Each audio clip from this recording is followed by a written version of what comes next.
For generations, the people of Elmuto lived in harmony with the spirits of their ancestors, believing that every whisper of the wind carried a warning. Every rustle of leaves held an old wisdom. Life in the village moved with a rhythm older than memory.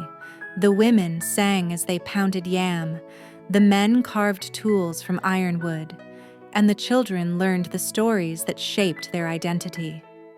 At the center of it all was the sacred shrine, where flames never died and the ancestors watched silently.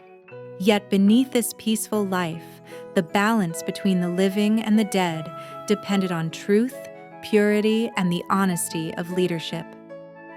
Chief Makuori, the respected leader of Elmuto, was admired for his calm voice and generous gestures. But to the keen observer, there was always something strange about him. His smiles never reached his eyes, and he avoided the ancestral shrine as if the flames threatened to reveal something he dared not confront. Elders noticed his absence during rituals and whispered that a man who fears the shrine fears his own shadow. Still, he ruled with authority, and the villagers, trusting their customs, believed that no secret could escape the watchful spirits forever. One moonless night, the sacred fire at the shrine suddenly burned blue, a color no living person had seen in a generation. The wind stirred in circles, and the ground felt colder than the deepest riverbed. Old Mother Nanyoko, Elmuto's revered seer, rushed to the shrine with her staff trembling in her hand. As she knelt, the flames bent toward her, as though whispering directly into her bones. Their message was clear and chilling. A hidden sin stains Elmuto. The chief walks with a shadow unclaimed. The ancestors were restless, and the boundary between worlds shivered. Far from the shrine, a young orphan girl named Talia woke suddenly from a dream filled with cries, chains, and a voice trapped behind a wall of darkness. She had always been attuned to the unseen. The ancestors often brushed against her spirit like a gentle breeze, but this dream felt heavy, urgent, like a message meant only for her. As she stepped outside, the wind curled around her feet, guiding her eyes toward the chief's hut. Something was unfolding in Elmuto, and Talia felt the first stirrings of fate pulling her forward. The annual Festival of Spirits, usually a night of joy, arrived under an uneasy sky. Drums thundered across the village square, dancers painted their bodies with white clay, and the people chanted blessings to honor their ancestors.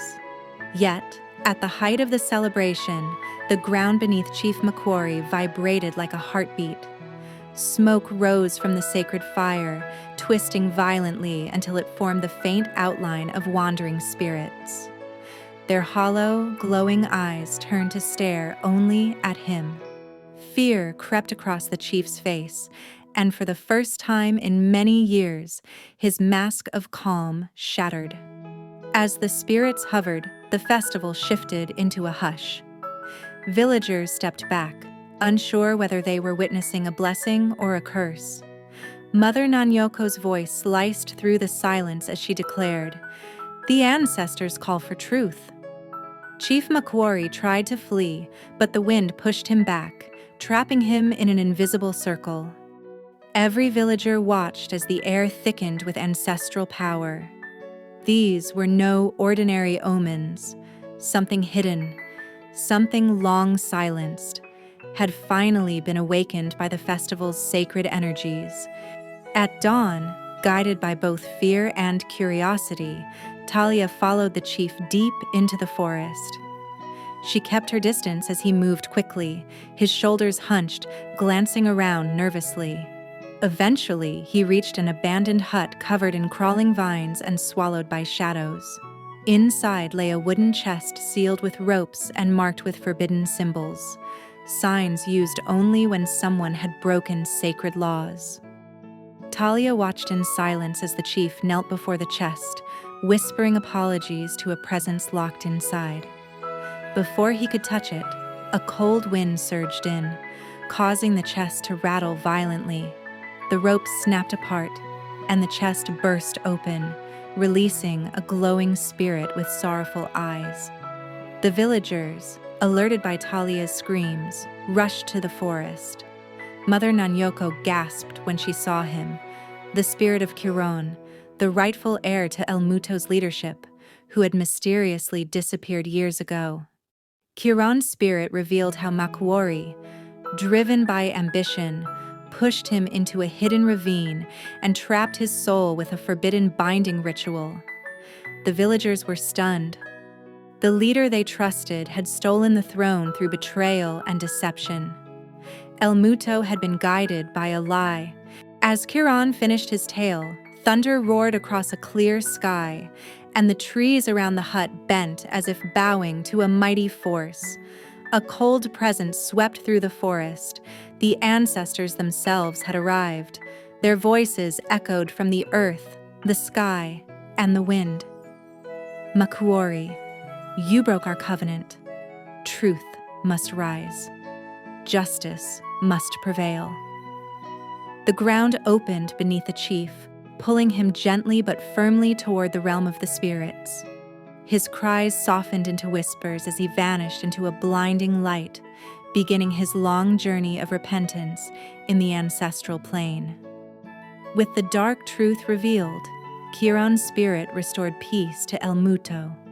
But before departing to join the ancestors, he turned to Talia, the courageous girl whose pure heart heard the whispers of the unseen. Mother Nanyoko declared that the ancestors had chosen her for a path she never expected. Despite her humble beginnings, Talia accepted the responsibility with trembling hands but a steady spirit. Under her future leadership, Elmuto would rise stronger, guided not by fear or ambition, but by honesty and ancestral harmony. And so, the story became a reminder to all: no secret can stay hidden from the ancestors, for truth is the... Click the subscribe button for more folktale stories.